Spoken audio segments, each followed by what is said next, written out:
Righto, righto. Kia ora. Talofa namaste, haere mai, and welcome to this week's episode of The Nishcast. We are from the great land of Aotearoa, and we love a bit of Aotearoa sport, and we deliver a couple of podcasts every week.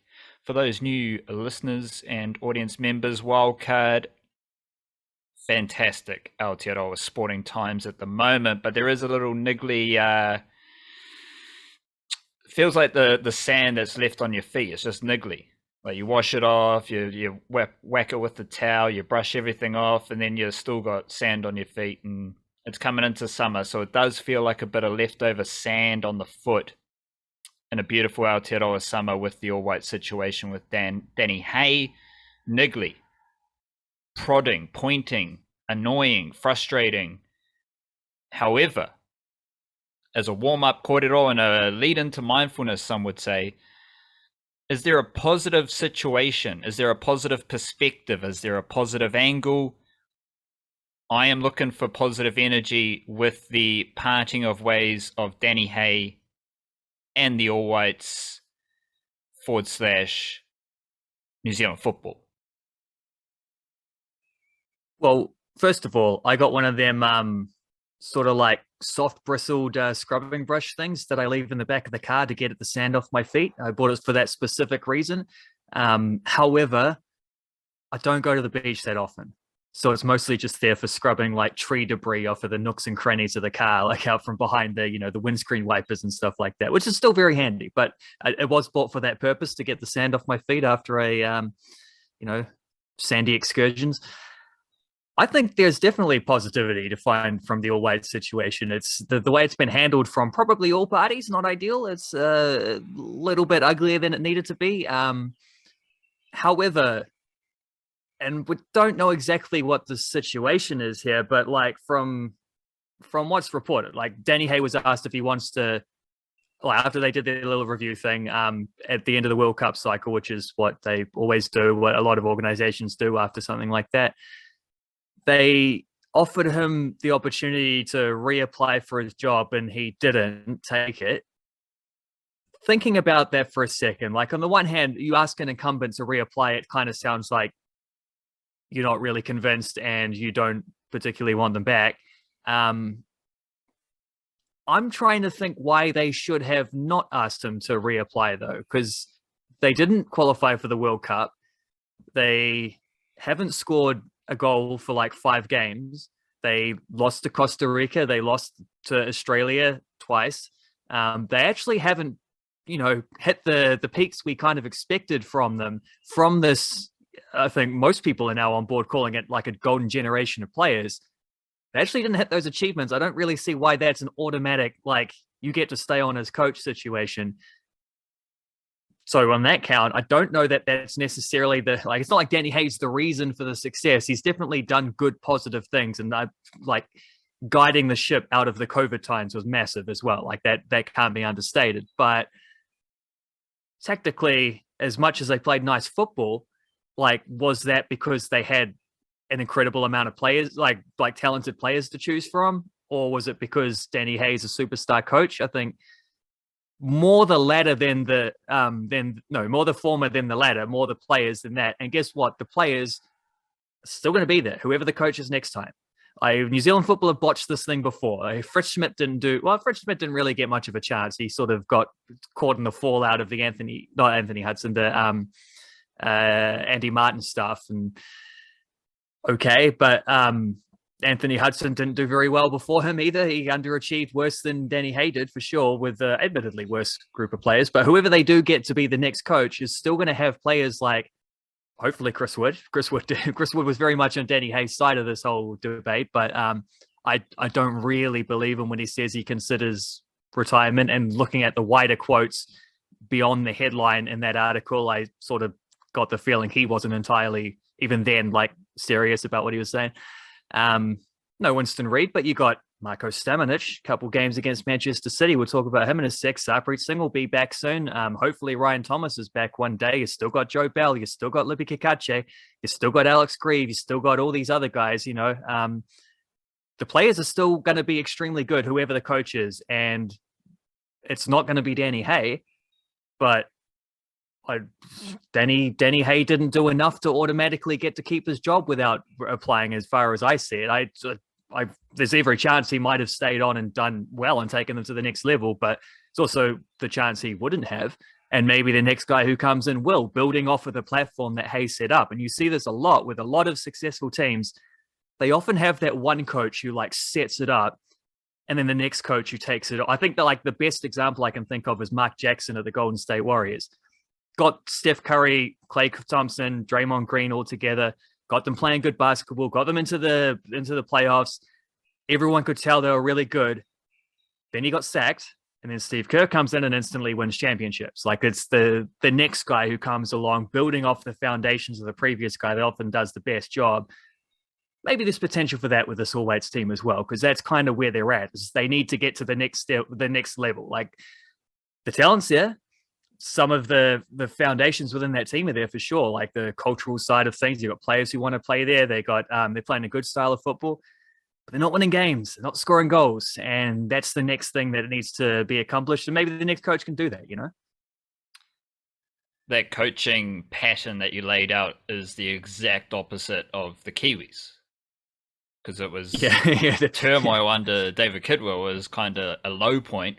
Then Michael Maguire comes in, so maybe David Kidwell was laying some sort of foundations there. That is a solid case for a positive perspective about this situation. And I'm just thinking like Danny Hay could have reapplied if he. That's what I was thinking too. If he like fully confident of his abilities to make a step up as the All Whites coach and score goals and win games and really take Aotearoa football moving forward, surely some of that confidence leads you to reapply for this job. Maybe just got a bit in his feelings about not being automatically boosted. So that just aligns with your case there. Big up the Niche Case, the niche-case.com. We are from that website. We are always writing about Aotearoa sports. A lot of footy yarns on the website. National League reviews. Flying Kiwis. Got a Kiwi NRL breakdown of Tonga and Samoa's squad. As well as there's the Aotearoa Kiwis squad yarn there.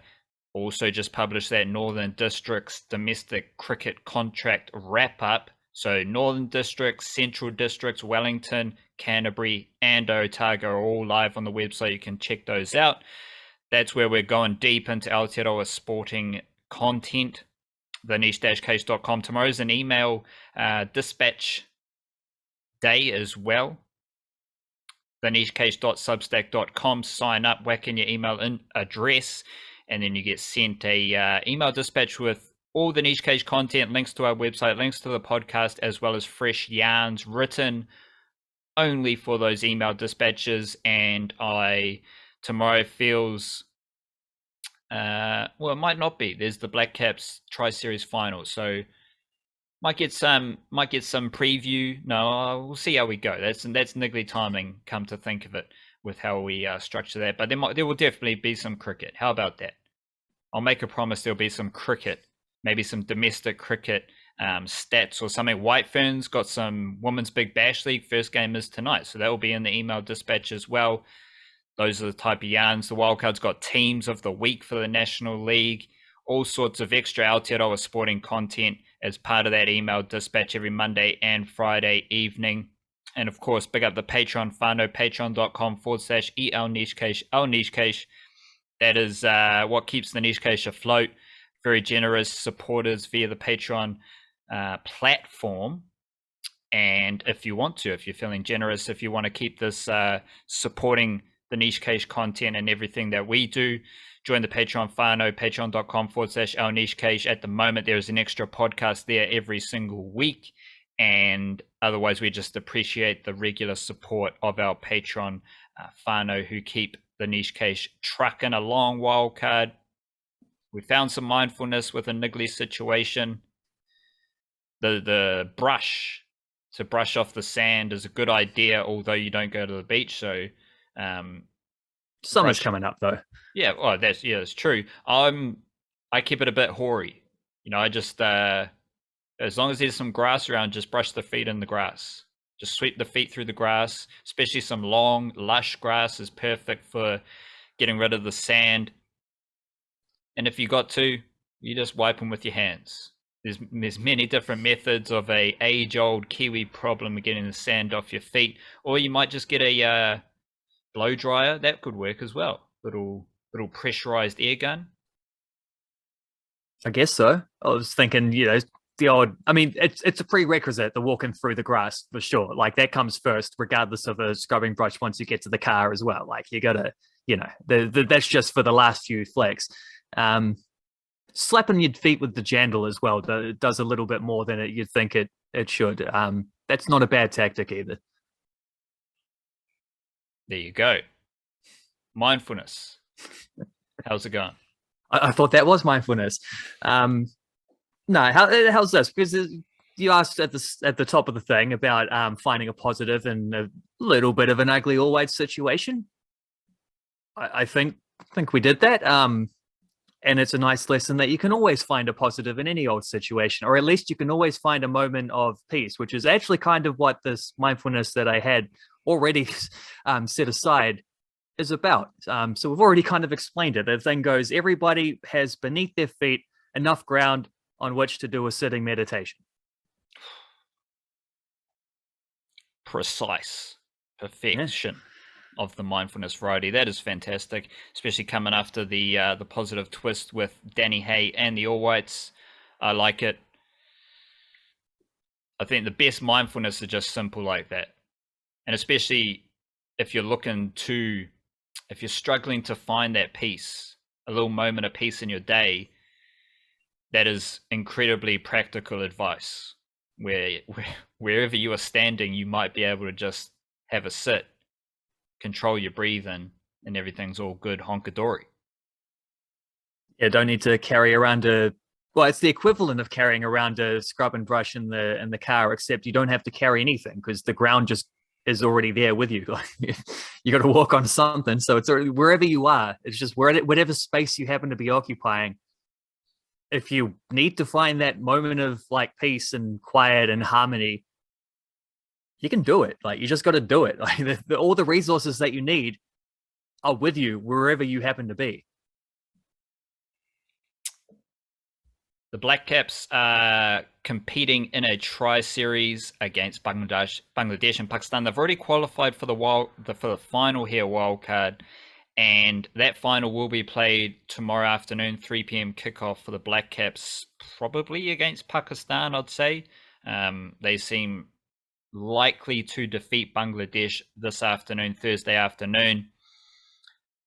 Fair few wrinkles to explore in this from what we've seen from Aotearoa in this series.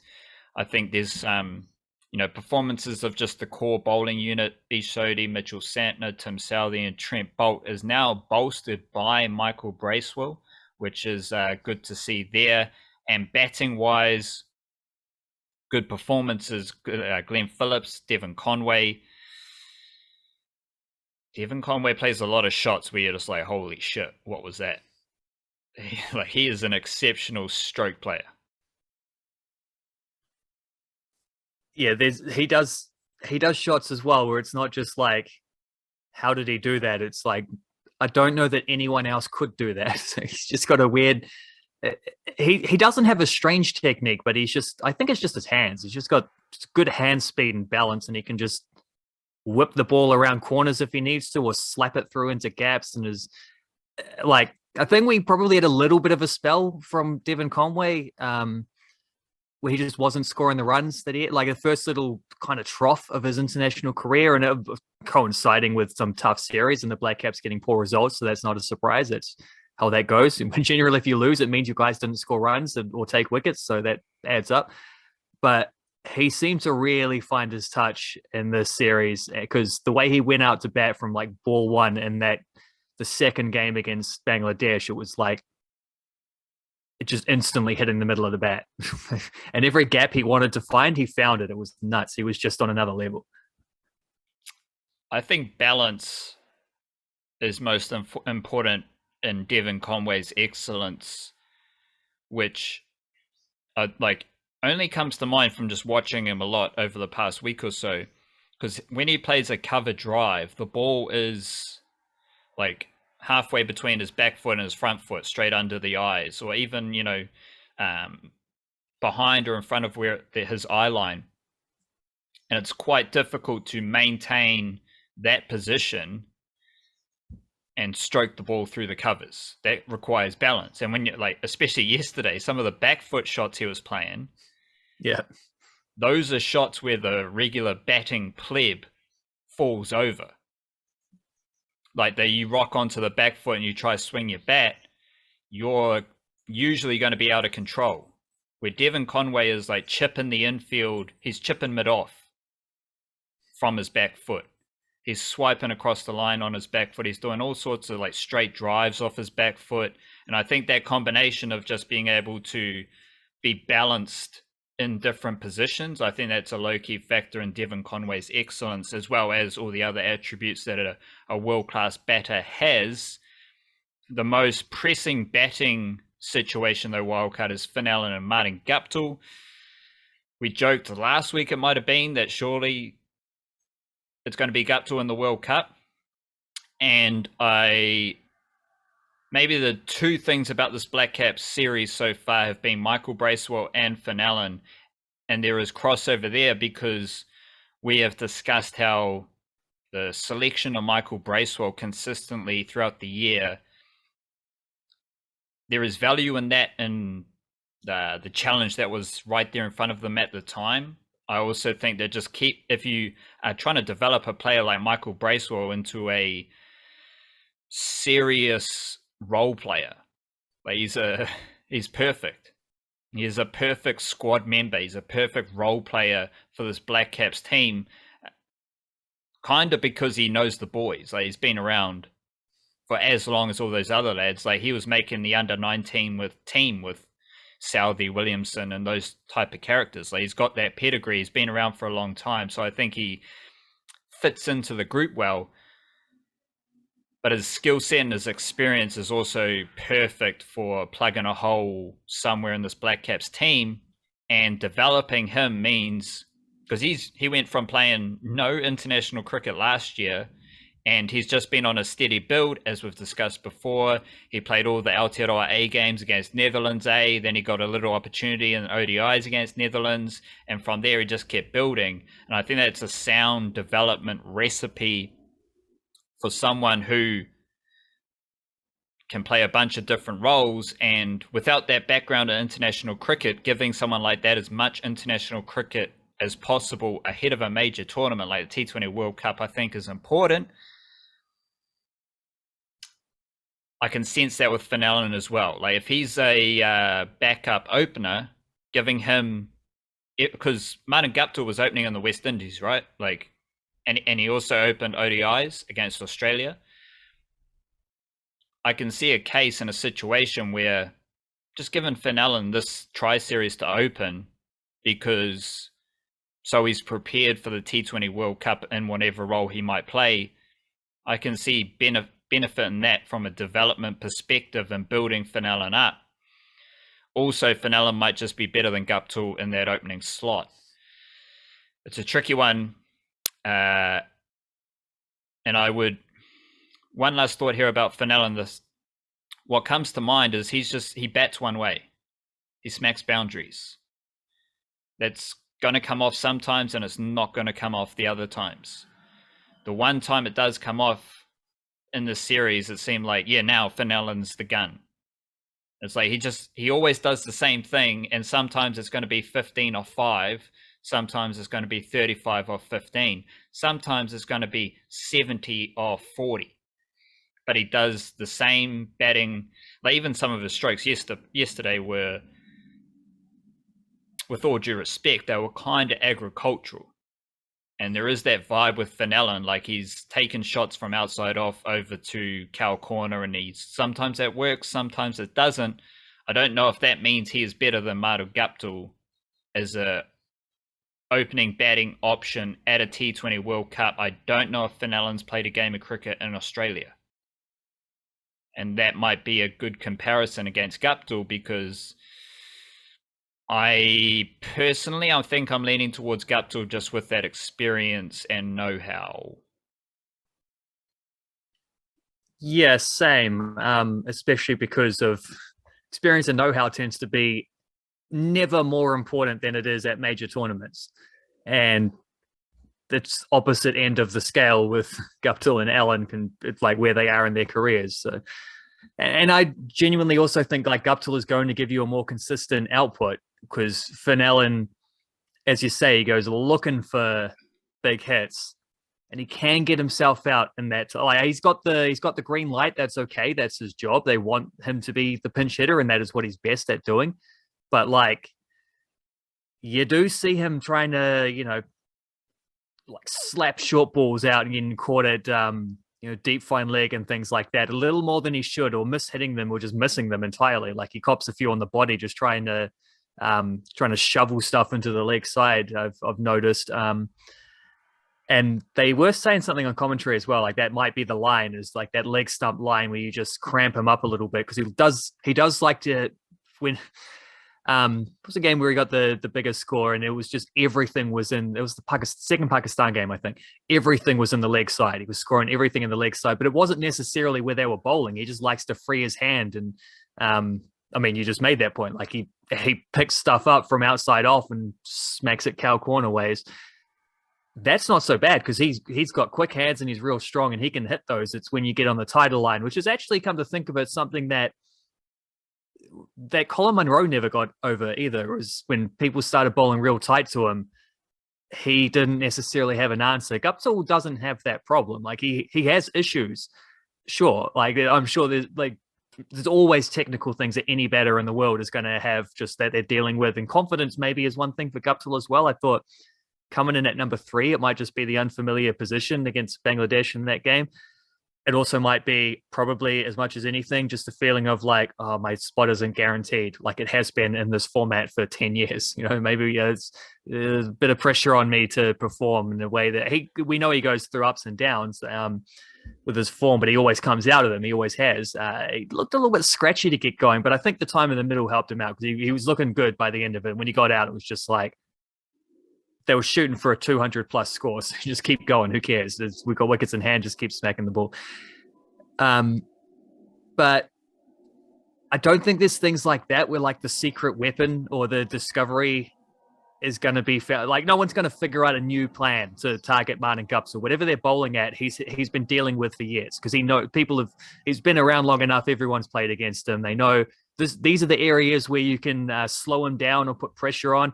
And Guptill knows what they're trying to do because he's been through it all. He has his responses to those ideas. Maybe it's batting a little bit further out his crease or whatever, so he can get that fuller sort of ball coming onto the bat, whatever. But Finn Allen hasn't been through that. And I do think that's a risk. I also think the reward potentially from Finn Allen is higher because he does score at a higher strike rate, and it's as simple as that. And like if he goes out there with a green light to smack the ball to all parts, and he does so, likely to be a match-winning innings. Like that's how 2020 works. Is when one guy scores 70 plus at a really high strike rate, you've got to win a lot more than not. This just sets everything up for everyone else. It's risky. And I still tend to think that Guptill is the better and safer, more conservative option. That's generally how the Blackcaps work, although maybe they've had a bit of a wake-up call on that and being a little bit too conservative over the last 12 months. And that Finn Allen's promotion is the response to that. That could be part of the thinking as well.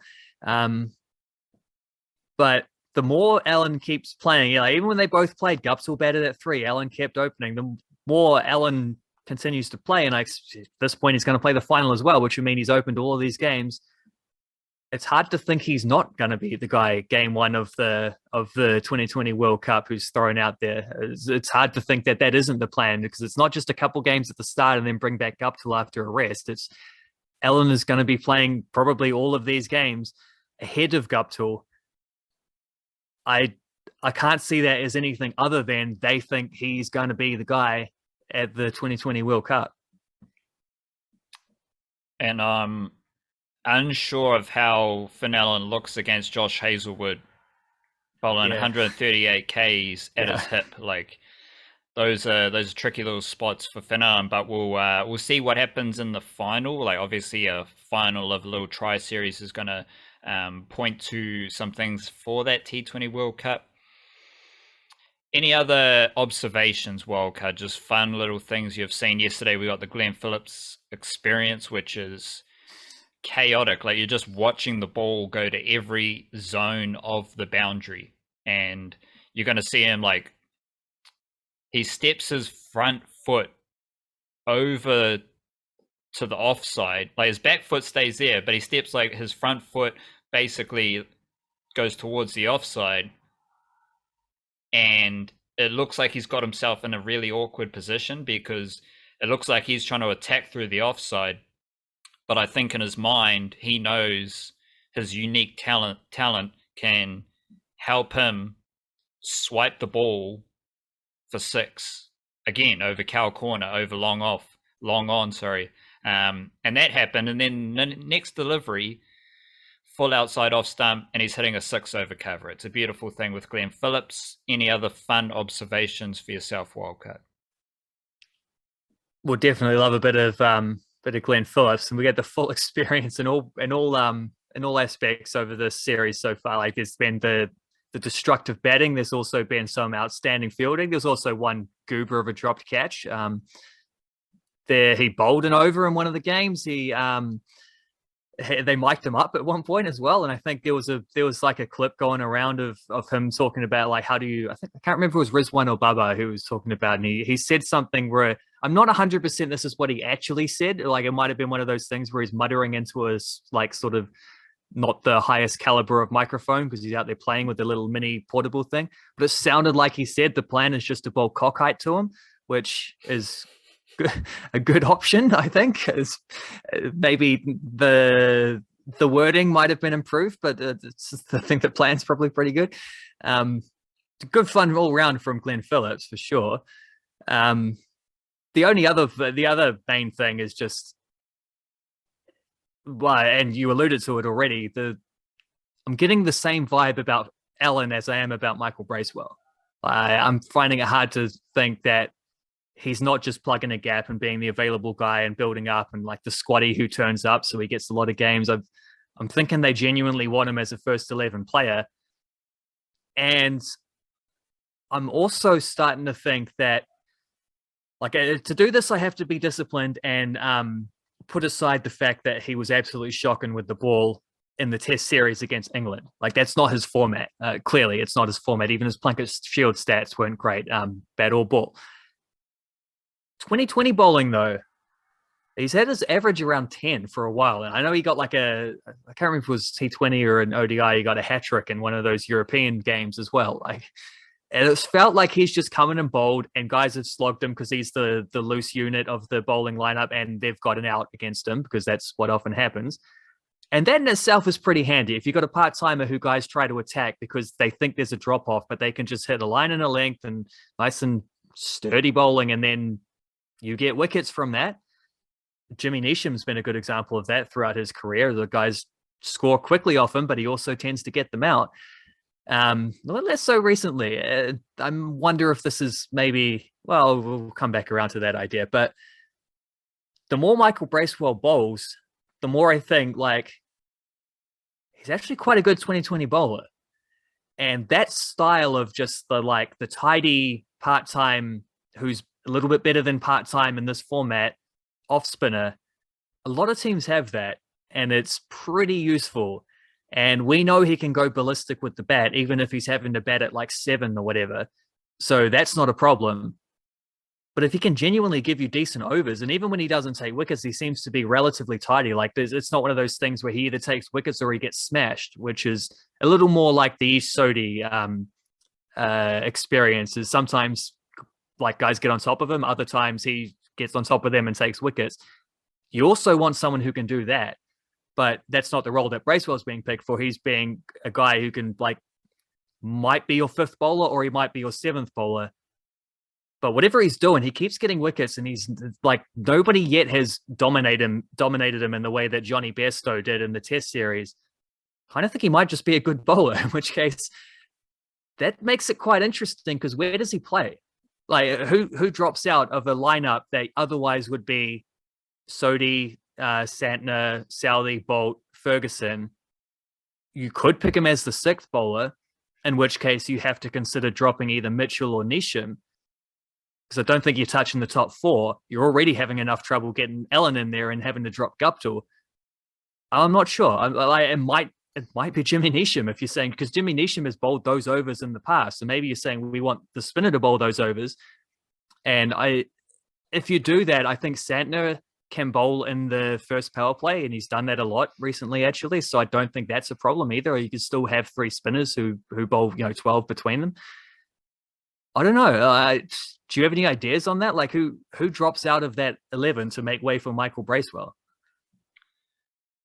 My idea is that he's bowling on a used pitch in New Zealand, and that might have zero relevance to playing a T20 World Cup in Australia, right? Like, yep, fair point. I'm in agreement. Like, he's definitely put himself in the mix, and he's there for any situation that is favourable. And I, to your question, I would answer maybe you look at the Southey, Bolt, Ferguson, Milne group as opposed to the Neesham group, because I think Neesham's batting ability is more important. Yeah.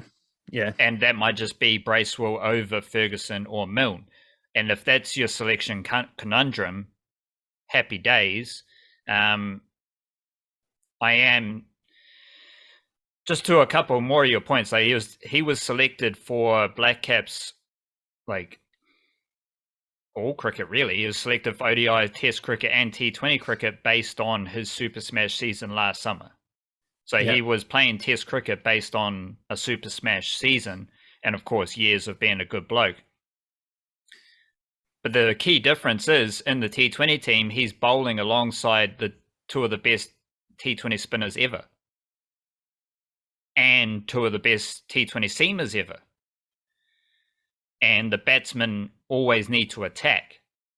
In the Test team, there's just so much more room for batters to deal with the challenge that Bracewell poses, as well as in that series there wasn't exactly like tight bowling from both ends, and dominant bowling displays from the Blackcaps. So Bracewell's bowling in that Test series just reflected the Test bowling situation. There was no Jamieson, there was no de Grandhomme, as you like to bring up. So that is a very different situation to what he's got now, where batters. And this goes back to another thing about the series. I think the Blackcaps have been sloppy in the field, and that tells me they're not really humming on all cylinders. And then you've got other games where, like, he showed he's bowling a wrong in every delivery, and it's clear that that's just what he's going to do today.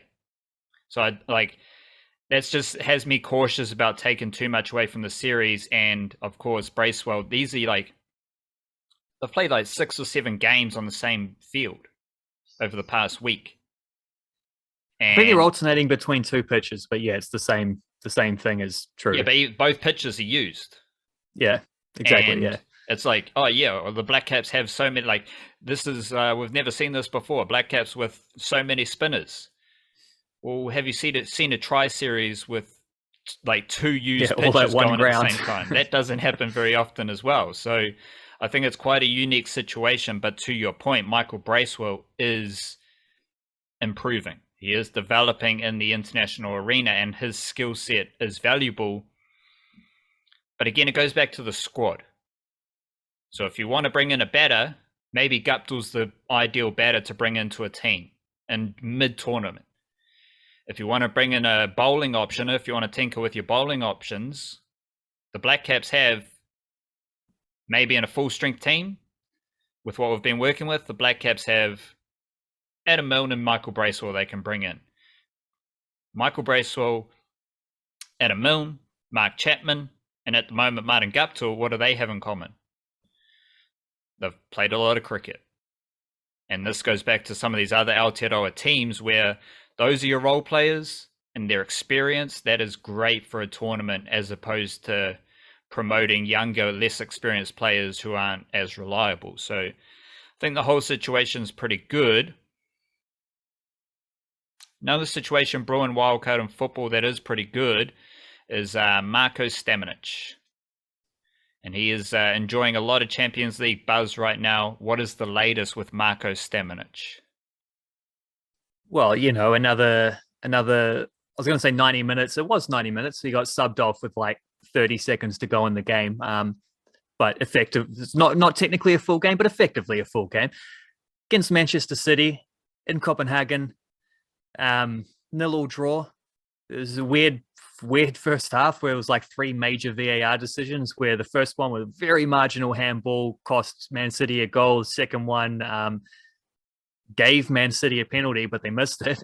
And then the third one got a Man City defender sent off for a last man tackle. So they played the last hour or so with 10 men. And I'm assuming Pep Guardiola watched the Phoenix on the weekend, so he probably took a few lessons about how to be sturdy enough defensively, but they weren't able to get a goal. So it was a 0-0 draw. Copenhagen against Man City. They are the first team this season to keep Man City scoreless in a game. It hasn't happened. Now, caveat, Erling Haaland, unused sub, they gave him a rest. They probably made a difference, but still, stacked team. Stamenic was the guy starting in midfield, like holding midfield against the midfield trio of Rodri, Kevin De Bruyne, and Ilkay Gundogan. So that's the big time. And the reason I wanted to talk about this a little bit on the podcast is because there was something when we talked about it last week about, and I sort of said, like, I just don't think he had his best game in the game in Manchester. I thought he was a little bit nervous, big occasion, maybe like, the bright lights might have just caused him to play a little bit more cautiously than he normally would. And he did give away a penalty in that game as well, which wasn't ideal, like all of that. But then I mentioned they play them again next week. And I remember you saying, like, well, that'll be a good gauge, like to see how do you respond. Hence why I want to bring it up, because it was a good gauge. And I thought he was brilliant in the second game against Man City. I thought he was fantastic. Looking at the UEFA stats, they had him 36 out of 37 completed passes. Like being a bit sloppy with his passing was something that was a bit average in the first game. Completely fixed that problem in the second. The definition of a pass is a bit frisky. Like, are you just kicking a ball because you're losing control, or is it a deliberate pass or whatever? So different different things. Not all of them have them at 97% success, but UEFA's official stats did. That counts. And he just like patrolled the CDM kind of role. He did what he needed to do, like not overly ambitious with the passing, but that's not his job. It's not his job to do the like 40-meter through ball type things. It's his job to be an option when a defender or a teammate is just under pressure. Be an option, collect the ball, keep it moving. And he did that for 90 minutes. Really good.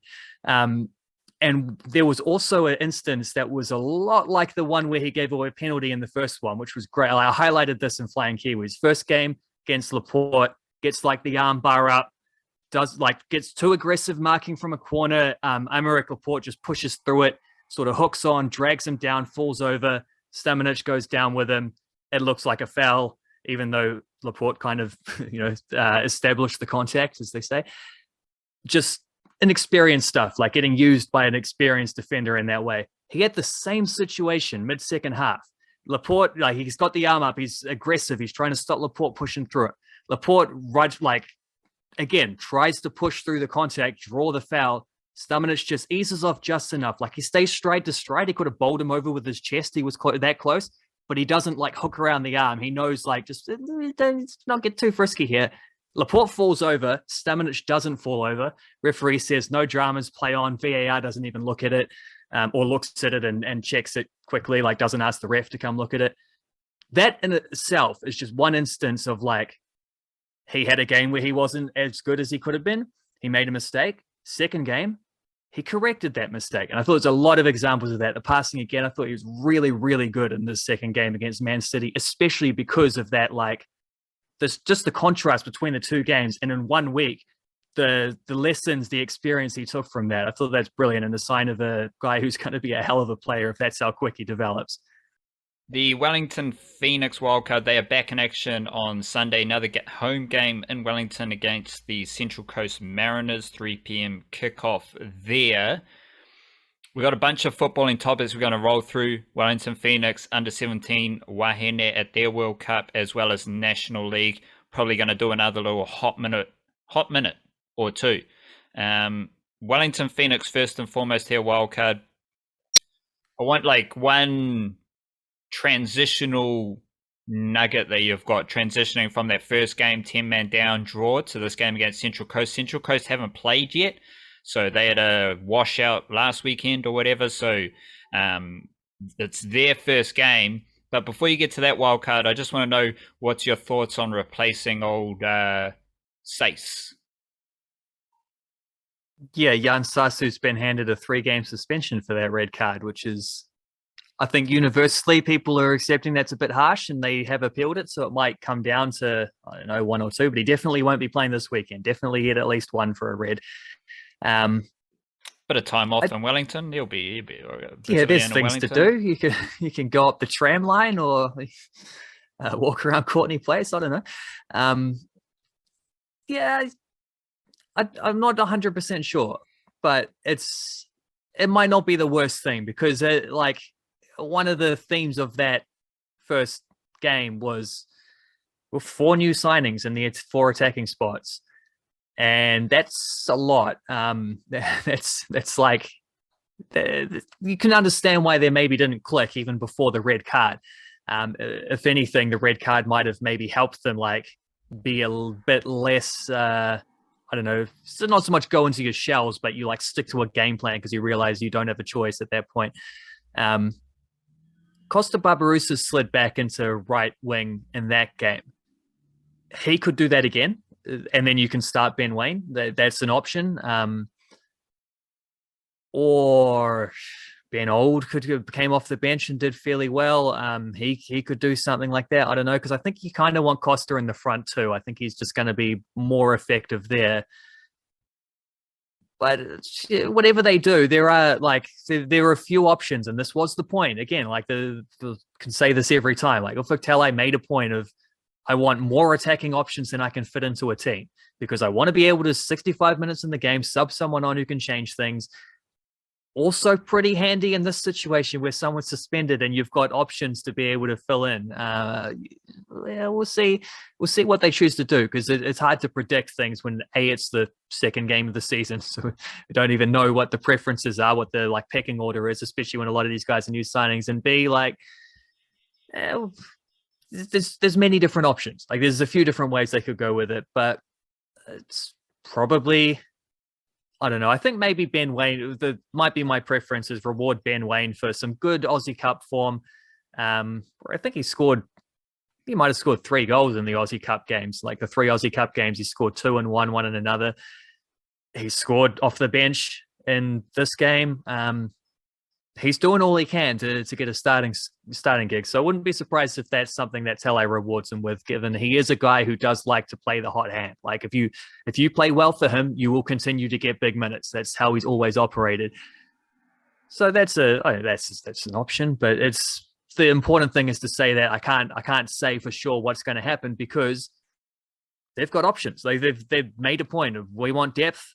This is what depth looks like. Is you can do a few different things. You've got choices to make rather than just the obvious replacement. But if it is someone like Waine who's been around a bit longer and maybe knows the game plan a bit more, that might not be the worst thing. Like that might be fairly beneficial just in terms of easing in the new signings as much as anything. It's just so that's not all just a bunch of guys singing off different hymn sheets sort of thing. What are you thinking about ahead of the Central Coast Mariners game? Apart from, I want to see Brian Keltach play for the Central Coast Mariners is one thing. He's Vanuatu international, I think, and people will be familiar with him from the National League, playing for Auckland City, and before that season or 2 at Tasman. He's very, very good player, and I'm glad he's got the chance to play at a higher level to crack the A-League. He went over there on trial initially, I'm pretty sure. Ended up, he was going to start for Central Coast, but then the weather gods intervened and that game got called off. Like, completely flooded pitch. So that's how it goes. That might be a good thing for the Phoenix as well, because, you know, they're playing against a team that didn't get that hit out last week. And obviously the Phoenix are going to be better off for it, for having 90 minutes through and a good battling point, even if it was frustrating they didn't win it. I would hope they can get 3 points out of this game. A few more things are aligning for them. You would assume they don't have to play 65 more minutes with 10 men as well. Also definitely helps. So I think as much as anything, it's just that. It's like, you had the unlucky last minute equalizer, stoppage time kind of thing, cost you a win that maybe on the balance of play you didn't quite deserve. Let's go out there and like deserve it this time and get 3 points, because it's not just the opening games that they've struggled in recent years. It's pretty much like the opening month or two. They tend to have to start from a deficit because they're just slow starters getting up and going. If they're gonna finish in like, you know, top 4 or whatever, certainly, well, you know, you can still make top 6 after a slow start. They've proven that. But if you want to get a home semi-final, you probably don't want to be playing catch up, leaving it to the last weeks. You want to get those points on the board nice and early. So it's not really a tactical thing. I just want to see them win. I want to see them go out there, dominate a team, score some goals, and get 3 points. And what's your biggest takeaway from the Under-17 World Cup thus far? Biggest takeaway, I don't know, because I talked up the talent in that team, and I fully believe that. But I also think it's just Under-17 things are hard. You literally don't know what to expect from any other team you play. I thought their first game against Chile, which they lost 3-1, I thought there was some nerves at the beginning. 2 sloppy goals they conceded, which really they didn't quite overcome. And then when they fought back to make it 2-1, 10 minutes later, they conceded an absolute wonder goal that you couldn't do anything about. And yeah, that's kind of how that goes. But I saw a team there that, well, it's how it goes when you're playing in India and the humidity and all the players are cramping up by the last 15 minutes and you just don't have the energy to push from 2 goals down to find a thing. You just got to not be 2 goals down in the first place. So if they wipe out that first 20 minutes, Chile was a better team. Like, they were really good, solid on the ball. They moved it around nicely, much better passing team than we were. Also, just like good Chilean footballers, even their Under-17 women's team, exactly the same. Any Chilean football I see, and I've seen a little bit of it recently, thanks to Marko Rojas. Like, people don't just tackle. They don't just tackle with their foot. They tackle with their entire body, which is wholehearted is a good word for that. You even saw that in this. So I think maybe there was a little bit of just first game jitters there from this team, but I still saw a side that has good attacking talent, as much attacking talent as I've ever seen. I would say more attacking talent than the 17s last time that came third overall. Probably not as good defensively as that team, which is a factor. That's difficult to overcome sometimes.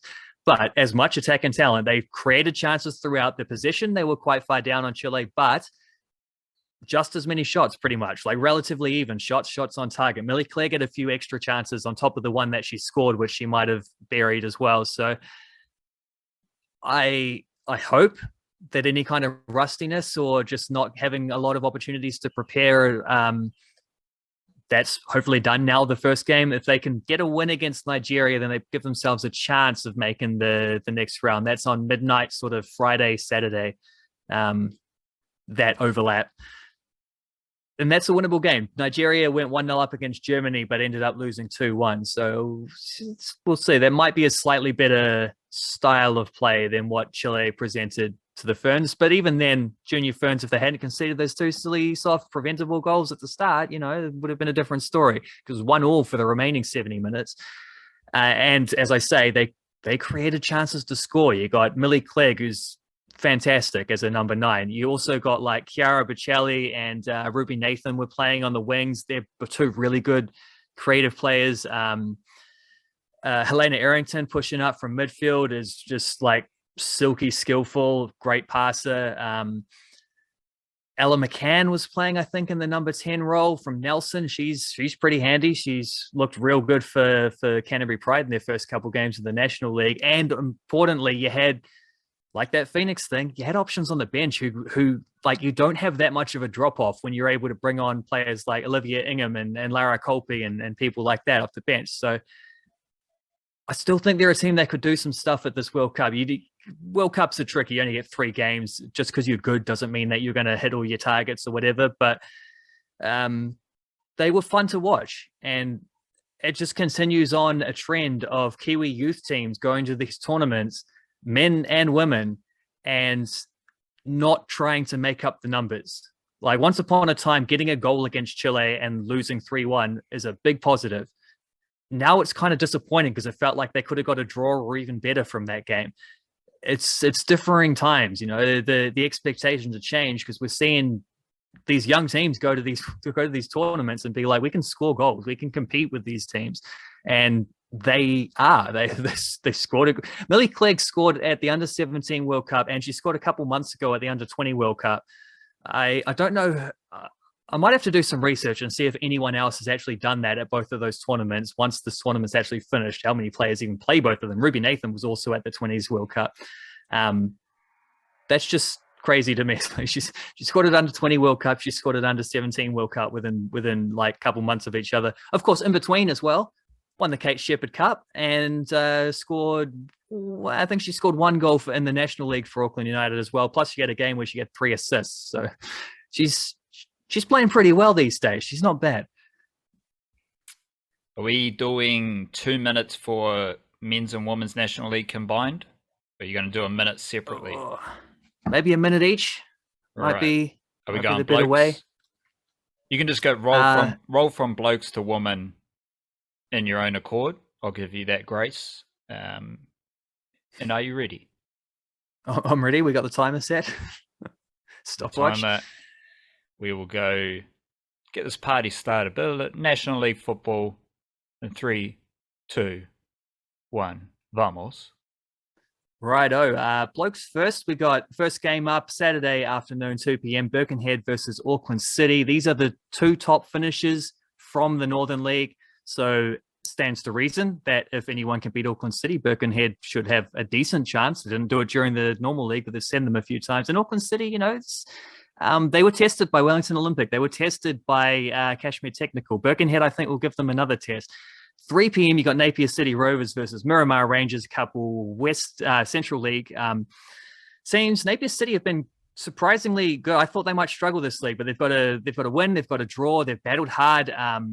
Good young goalkeeper and Oscar Mason as well is enjoyable. And I think they got a strong defense. And Miramar Rangers are down a few players on where they normally would be. They're not as strong as they were last year. However, I thought they were actually, when I watched the game against Birkenhead last week, a lot more competitive than it sort of sounds like when you lose 4-2. It was 2-2 with 15 minutes to go. So they were right in that game. Hamish Watson keeps you in any contest. And that's their Rovers defense against Watto is as tough as it gets. Auckland United against Christchurch United, a couple of United teams. I don't know. I don't have that much to add to that. But Christchurch United probably should have beaten Napier, and they'll be hoping for a little bit better. But Auckland United, really good comeback to get a draw against Phoenix last week. Then they were down early and fought back, so they're good. Phoenix Reserves against Melville midday on Sunday. That is a curtain raiser to the Welly Knicks, the senior team. Melville United, couple losses, struggling a little bit, but I think their defense is better than it seems, just whether they can score goals. Phoenix Reserve's first half against Auckland United was great, dropped off after that, so that's the test. Can you put 90 minutes together? Kashmir Tech, 2:30 versus Wellington Olympic. Kashmir Tech, really, the 2 teams who played Auckland City so far. Kashmir Tech, good, solid defensive team and some great attacking players. Wellington Olympic, as sizzling as it gets on attack as anyone. The attack and transitions are lightning. They're great, and that should be a really good game because I think those might be the 2 teams competing to play Auckland City in the final. So that's massive. You only play each other once. That might have been 2 minutes, wasn't it? Yeah, closer to 5 maybe. But is that close? 5? Not if. That's the end of the 5 blokes games. The 4 women's games now, round 5. Canterbury United Pride versus Northern Rovers is a banger. First up, 2:45 on Saturday. Canterbury United Pride got their season back and got the train back on the tracks with a really strong win against Auckland United up in Auckland. First Fed team to beat an Auckland team so far. And Northern Rovers, meanwhile, they lost a frisky one against Eastern Suburbs. Went down 5-2, but a couple late goals made it seem like worse than that was. However, again, like if you only 2 teams make the final, it's looking like it's only going to be one of these 2 teams at best, so you can't afford to drop points. That's huge. Capital versus Auckland United. I think Auckland United should win that. Capital a little bit sort of like down on numbers and a bit more of a developmental aim this year. However, Auckland United have 4 players in that, and they're 4 starting level players as well in that under-17 World Cup team and haven't looked the best since, although Bree Johnson scored a couple goals last week, which hopefully carry them over that. Eastern Suburbs versus Southern United, 1 p.m. on Sunday. Eastern Suburbs have been unstoppable so far. They've scored at least 4 goals in all 4 games. Just top of the table, I think, on goal difference. Won all their games. Southern United have won 2 in a row, but that's a massive test for them against Suburbs away. Central Football against Western Springs, even more so. Western Springs also have won all 4 games, not scoring quite as much as Suburbs, but they have a better defense. Central Football, even more than Capital, very young team, very inexperienced, few struggles there. Lost 8-0 to Eastern Suburbs and lost 9-0 to Northern Rovers recently. But I thought they were better and good, like scrappy game against Southern last week. It is a weaker opposition, but they held them out for an hour. And they can maybe build on that against Western Springs. They won't win. Springs will almost certainly win this game. But the margin of victory might be more telling in this one. Beauty. Yeah. No, it's just good because they were 2-minute segments, but my stopwatch isn't running. There's no alarm on it, so it's good. It's a soft exit, soft entry, soft exit. I was looking at my recording thing, but yeah. But it does frame it nicely. Interestingly here, Wildcard, I've got the Rugby League World Cup draw in front of me. First game, England versus Samoa. 2 things stand out about this game. The first is that Samoa are apparently betting favourites. And the second is that the official moniker of Team Samoa is a whale. And that, I don't know the significance of the whale. England, obviously, they got the lion.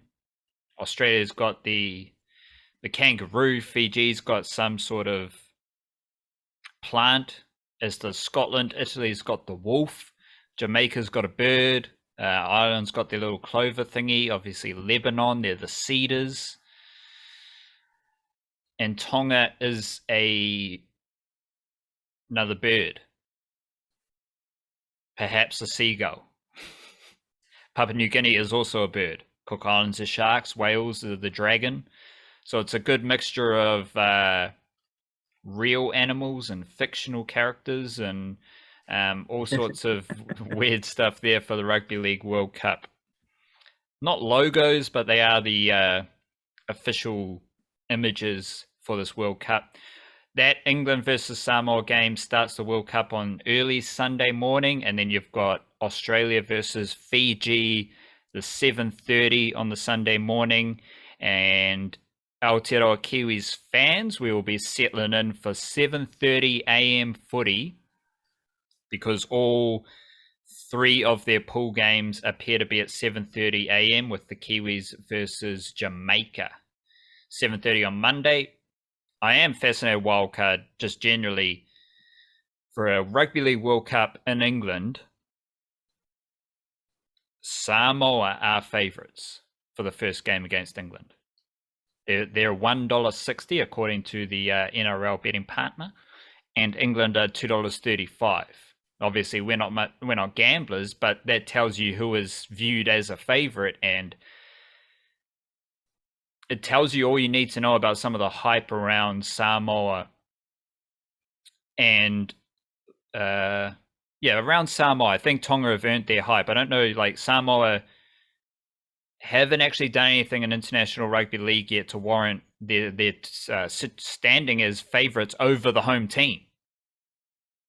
Like, that is kind of weird. And I've been thinking about this a lot because writing about Tonga, 5 of their 6 games after the 2017 World Cup were in Aotearoa, which is essentially home games for Tonga in terms of the, like, how the crowd reacts to watching Tonga perform, but also, like, Aotearoa is the Polynesian hub of the world and Auckland is the Polynesian capital of the world, and Tonga have played 5 of their 6 games in that environment, which is, let alone the World Cup, right? The World Cup was basically in Aotearoa, a lot of their games as well.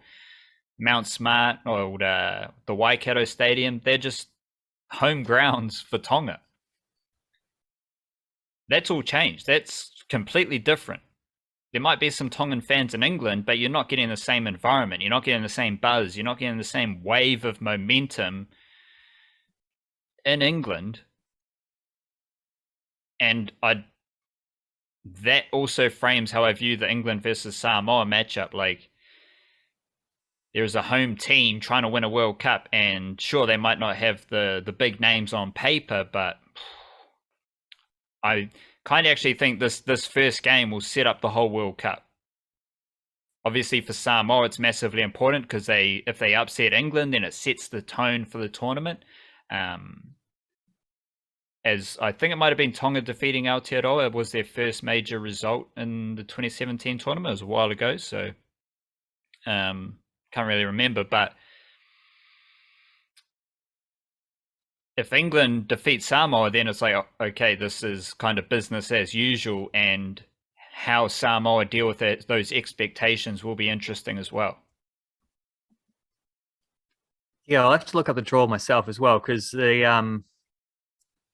that seems like one of the few games that we'll get in the group stage where it actually, like, very, very surprising that Samoa is betting favorites, I think, but also one of the few games where that might even be a debate, because the Kiwis have got three. Who have they got? Like Lebanon, Ireland, and Jamaica, or something like that in their group. It's like they're going to win all those games pretty handily.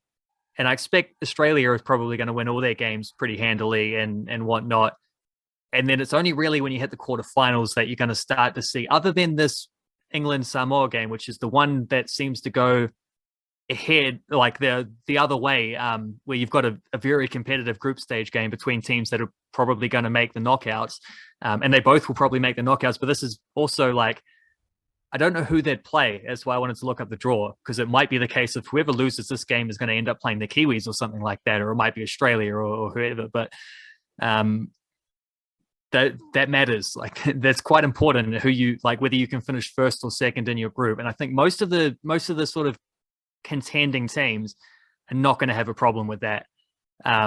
But that's one example where maybe there's a genuinely could go either way kind of game, at least at this stage. Before we see it, we don't know which way it'll go, and that it's kind of, you can come back from that, but you're going to have a very, very tough quarterfinal if you lose this one. So yeah, that is actually, like, as you say, like that sets up the tournament really nicely, I think. Like, could you imagine if England lose the first game of the Rugby League World Cup, which, like, fair play. Well, I can, because I remember when the Kiwis hosted the World Cup and lost to Tonga, and then lost to Fiji. I can imagine it, but yeah. Yeah, it will be exactly the same. I'm just trying not to like relive those feelings. Do you imagine it happening for a team we don't support? That'd be awesome. Yeah, it would be great.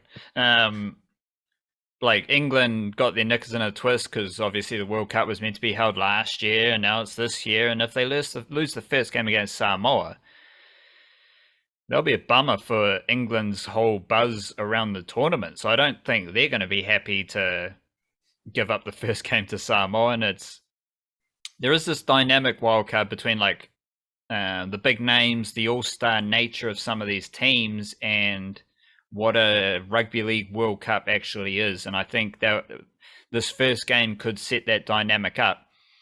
I think New Zealand's definitely got the easiest pool, and you're going to see some big results there. But, like, Australia versus Fiji, that's not an automatic win for Australia, because Fiji will be wanting to do something at this World Cup as well. Everyone overlooks Fiji when they're talking about Samoa and Tonga. Tonga, I think their first game is against Papua New Guinea. Is that an easy game? Any international game against Papua New Guinea is tricky, because they are very good at rugby league. I was going to use some other terms, but let's just settle with a friendly. They are very good at rugby league. They love rugby league, and they show up to play rugby league because everyone in that team is Justin Olam. Everyone in that team plays rugby league like Justin Olam. And, like, if Tonga were playing Papua New Guinea in Waikato, right, like this weekend, it will be a completely different story. Because all week Tonga's been buzzing, trainings, lots of connection to the fans. Tonga versus Papua New Guinea in England, that's a whole different situation. and I'm curious how, like, I understand that there will be easy games for every team, like all the big teams in pool play, but it's not automatic Australia over Fiji, and it's not automatic Tonga over Papua New Guinea. First game, England versus Samoa. Apparently Samoa are favourites. It's going to be an interesting couple of days leading into that first Kiwis game. And I don't think the Papua New Guinea versus Tonga game isn't. That is Wednesday morning. So we've got some time to talk about that moving forward. But like even New Zealand against Lebanon. Lebanon will show up.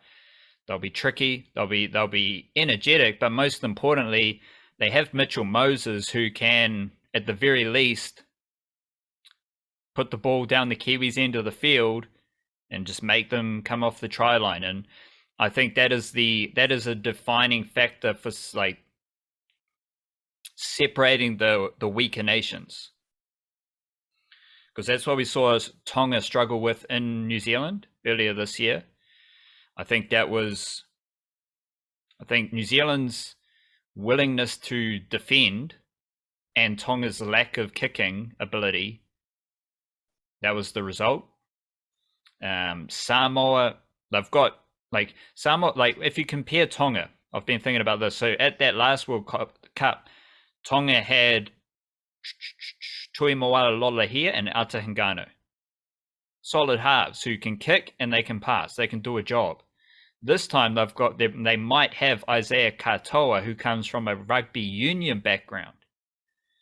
So that's I think they had Katoni Staggs and Talatau Amone in the mid-year test. Katoa is yet to play NRL. He's signed to the Redcliffe Dolphins. He was starting halfback for SG Ball in their final victory for the Panthers. He was starting halfback for Jersey Flegg in their final victory for the Panthers. He won 2 competitions, 2 age group competitions. He's got a rugby union background. He might be the half that Tonga need to control territory.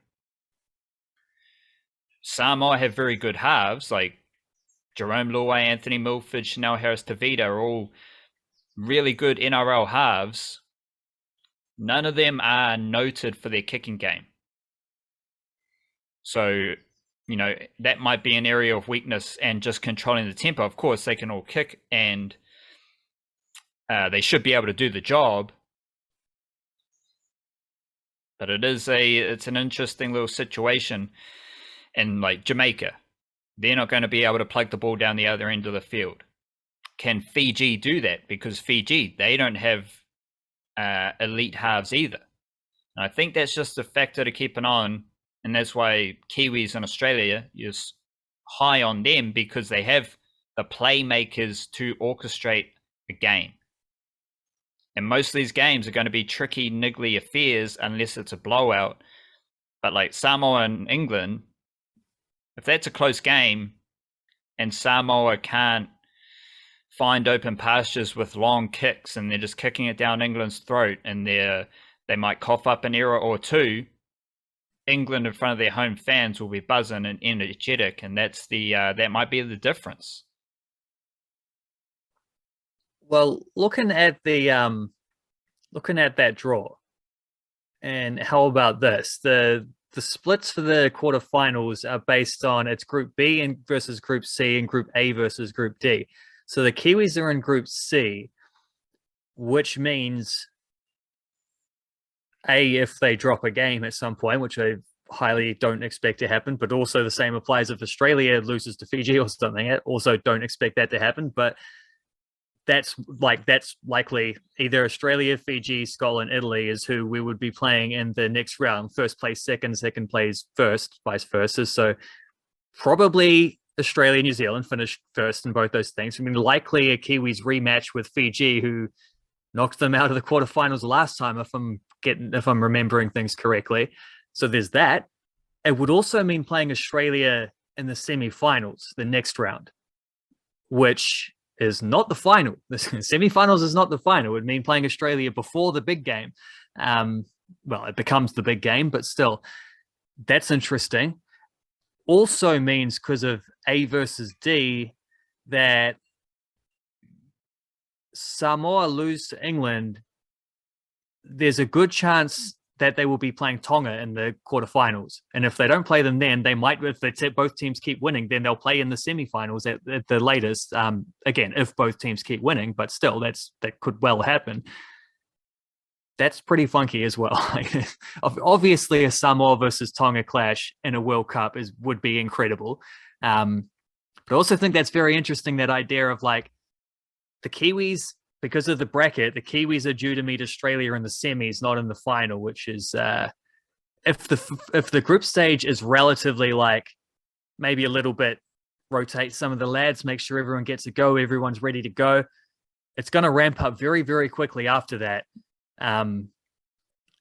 Potentially to the point where you're playing Australia a couple like in the semifinals. That's very interesting World Cup areas. I think that's why you'll see a balance from Michael Maguire with some of his selections and managing both sides of that coin, like giving everyone minutes, but also preparing for things to ramp up pretty quickly. And the most encouraging thing about the Kiwis for this Rugby League World Cup that I think will help them defeat Australia, because they're going to have to defeat, like, they're not going to play in the final, but you go into any World Cup knowing that you have to defeat Australia. Yeah, you got to beat them at some stage. Exactly. Whether it's semis, finals, group stage, whatever. Like, I couldn't give a shit if it was in pool play. Like, at some stage, you're going to need to defeat Australia, and that is going to define your World Cup. Even if you don't win a World Cup, but you defeat Australia, it's not the worst. Like, it's kind of like coming. It would mean they don't win it, so you know. Yes. A lot of these sports, as we've discussed over the last few weeks, that Trans-Tasman battle, you just want to defeat Australia. But the Kiwis have this kind of defensive prowess under Michael Maguire that's been a point of focus throughout his whole coaching tenure with the Kiwis, and through pool play, especially ahead of this weekend's games and moving forward, interesting thing will be maintaining that intensity. Because if you can maintain a high baseline of intensity against weaker teams, and so say the Kiwis against Jamaica, they put on 40 points, and then the last 20 minutes it goes to like 50-14. That's kind of a sign of weakness for the Kiwis. But if the Kiwis are able to shut out some of these opponents and be ruthless and clinical and execute their defense for 80 minutes, so there's no chance any of these minnow teams are even in the contest, like you want to be that ruthless, I think that is a way to prepare for a game against Australia in the semi-final, as opposed to every pool plays a little bit different, the teams are all over the place, everyone's getting a crack, the standards kind of drop off. And there might be, because I've been thinking about this World Cup, the winner of the World Cup might just be the team that drinks the fewest beers, right? Like, all these teams are away in England, and it's a fantastic opportunity to travel, experience English culture and the buzz around all the different sporting events in England, let alone just society.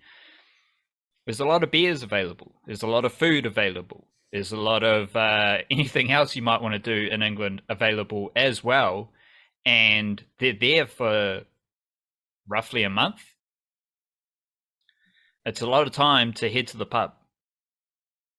And it's a lot of time to be distracted from winning a World Cup. And fair enough, like, it's maintaining a certain ruthless focus will be difficult. But I think that might define the World Cup, and it'll be interesting to see which teams embrace the beers and food and distractions, and which teams can balance maintaining ruthless standards as well as the joy of being in a World Cup where you get to spend time in another country. As opposed to the devil's trying to tempt me lifestyle. Compare this compare this World Cup, the Rugby League World Cup, to Qatar, the Football World Cup. We are not allowed to have any fun whatsoever because you'll be arrested. Yeah, and arrested is probably the easiest you might get off in that situation. So, yeah, I know which World Cup I'd rather go to, but fair enough. It's not up to any of the players. Yeah, that's I don't know. Anything else? I don't want to steal the spotlight when we only got a few minutes left. You might have something else to add. I don't know, just a bit of excitement. Morning sport. The timing is great, eh? The 7:30 starts is real good for Kiwis. It's not good if you start work at 8 o'clock, I suppose, but it's pretty good for us. Wake up and turn on the thing, and then watch some things as we're working. Get the old double screens going as well. It's great work. I think I'm like most excited about England versus Samoa to start the tournament. That's like just talking through it. That's a monumental game, kind of like setting up the World Cup, but also just framing rugby league at the end of 2022 after the pandemic and all the stuff there. Like, it'll be very interesting to see what happens, because I'd imagine like England are missing some players. You'd assume that they are not the favourites because that's been taken into account, that England's a bit weaker or whatnot. So it'll be interesting. Well, I'm not a sports gambler. I'll throw that out. But the time in the uni days when I did dabble, one thing I learned very quickly that put me off the whole thing altogether is that you always think you're smarter than the bookies. It's like, oh, those odds are real good. Like, it's actually just luck whether it plays out. And the thing I learned is that like the bookies know what they're talking about. There's a lot more research they do into it than me sitting there thinking I'm smarter than them. So they've got Samoa's favorites. That's probably pretty handy. And if England do lose and then play Samoa in the first game, lose, and then play Tonga in the quarterfinal, well, if they've lost to Samoa, they're going to have a tough go against Tonga, who are going to play a similar style as well, and catch see the end of England in the quarterfinals of their own World Cup. It happened to the Kiwis. It could happen again to England as well. Like, that pathway is definitely there. And I guess from the Kiwis' perspective, because of the way that draw works, we will only play at best one of those three teams out of Samoa, England, Tonga, and all the other teams in those two groups. We will only play one of them at best, and it will be if we make the grand finals. So in that case, that part of the excitement of the World Cup, get to sit back and put the feet up over a few beers, or maybe not. I think there'll be a few kgs gained. It's like if there's a cricket World Cup, or we've got the Women's Rugby World Cup in Aotearoa, like plenty of food on offer, plenty of pubs and scenic little adventures. I think a lot of athletes, they might chuck a kg or two on during these tournaments. Well, I heard a story about the Women's World Cup just quickly, because a lot of it's all in Auckland and Whangarei. So the American team apparently came out and played a friendly, I think, against the Black Ferns a few months ago, sort of scouted out the region, and then found a hotel, sort of Nungaroo region out up the sort of the Turataka coast. Found a place they wanted to stay, booked it all out for when they came back for the World Cup. And apparently they're there now. And someone told me who, whatever, passing down the line, apparently they're big fans of the old Kiwi meat pie. Like, they just bought out, they went to the bakery down the road, because there's probably not too many other eating options around there. Went to the bakery and just bought it out. So there you go. It happens. You won't be losing weight eating a mince and cheese. Big up the niche cast. Big up yourself. Kia kaha. Stay beautiful. Chit